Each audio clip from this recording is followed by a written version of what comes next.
আসসালামু আলাইকুম রহমতুল্লাহি ওয়া বারাকাতুহু মাগফিরাতু ওয়া আখিরাতু ওয়া জান্নাতু লা ইলাহা ইল্লাল্লাহু মুহাম্মাদুর রাসূলুল্লাহ ইলাহা ইল্লাল্লাহু মুহাম্মাদুর ইলাহা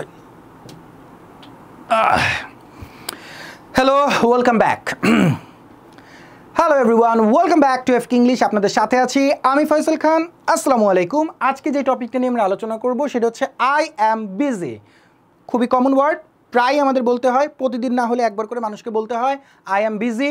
কাউকে এড়িয়ে যেতে বলতে হয় আই অ্যাম বিজি, অথবা আসলে সিরিয়াসলি আপনি বিজি থাকেন তাই আপনাকে বলতে হয় I am busy.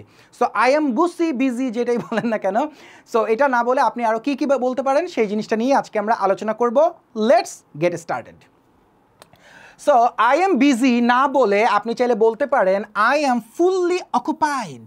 I am fully occupied. Occupied মানে হচ্ছে আপনি আটকায় গেছেন কোনো একটা জিনিস নিয়ে, কাজ টাজ প্রেশার সব কিছু নিয়ে আপনি একদম আটকানো। তো সেই ক্ষেত্রে আপনি বলবেন আই অ্যাম ফুললি অকুপাইড। আর আমরা বলেছি ফুললি না বলে আপনি টোটালিও বলতে পারেন। And number two, I am tied up. ওই যে অকুপাইড আর টাইড আপ মানে আপনার হাত পা বাঁধা, আপনি এখন যেতে পারতেছেন না। ধরেন আপনাকে বলছে দোস্ত তাড়াতাড়ি আয় নিচে আয়, আপনি বলতে পারতেছেন না যে যাবেন। আপনাকে বলতেছে যে আজকে একটু বাসায় এসো, ইনভাইটেশন আছে, একটা জায়গায় যেতে হবে। আপনি বলবেন কি আই এম টাইড আপ, আমার হাত পা বাঁধা, আমি পারতেছি না যাইতে ভাই, আমি ব্যস্ত। And I have lots to do মানে আপনার হাতে অনেক কাজ। I have lots to do, আমার অনেক কাজ হাতে, আমি যেতে পারতেছি না।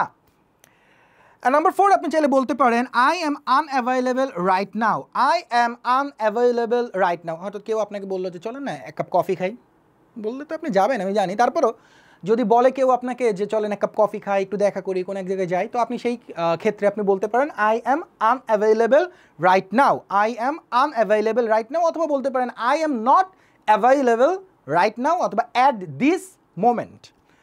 অ্যান্ড নাম্বার ফাইভে আপনি বলতে পারেন I have no time to spare. Spare মানে অবসর, যেটা বোঝায় অতিরিক্ত বোঝায়।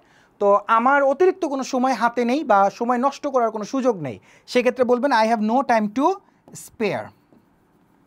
ঠিক আছে? অথবা স্পেয়ারের পরিবর্তে আপনি আরেকটা ব্যবহার করতে পারেন ওয়েস্ট।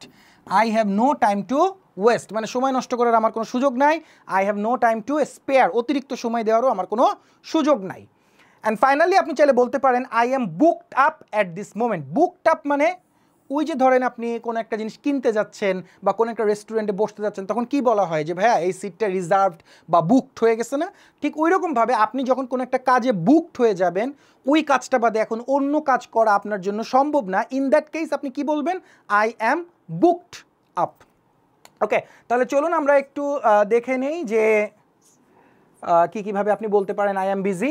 নাম্বার ওয়ান, আপনি চাইলে বলতে পারেন I M fully occupied. Number টুতে আপনি বলতে পারেন আই এম টাইড আপ। এছাড়া আপনি চাইলে বলতে পারেন I have lots to do, অথবা আপনি লটস না বলে এখানে বলতে পারেন I have much to do, আমার অনেক কিছু করতে হবে, অনেক কিছু করার আছে। এছাড়া আপনি চাইলে বলতে পারেন I am unavailable right now. I am unavailable right now, অথবা I am not available right now. এছাড়া আপনি বলতে পারেন I have no time to spare মানে আমাকে অতিরিক্ত সময় বা অবসর সময় বা এক্সট্রা টাইম দেওয়ার কোনো সুযোগ নাই। অ্যান্ড ফাইনালি আপনি চাইলে বলতে পারেন I M booked up at this moment. I am booked up at this moment. যেমন আমি এখন ভিডিও করতেছি, এখন যদি আমাকে কেউ ডাকে আমি কি বলবো I am booked up at this moment. So this are the 6 different ways to say I am busy. আজকে থেকে আপনি কোনো কাজে, কোনো ইস্যুতে, কোনো বিষয়ে বিজি থাকলে এই 6টা টার্মে যে কোনো টার্ম বা একাধিক টার্ম ব্যবহার করার চেষ্টা করবেন। ভালো থাকবেন, সুস্থ থাকবেন। নেক্সট ভিডিও টিউটোরিয়ালে আবার দেখা হচ্ছে। হাস্তা লা ভিস্তা, আসসালামু আলাইকুম, আল্লাহ হাফেজ।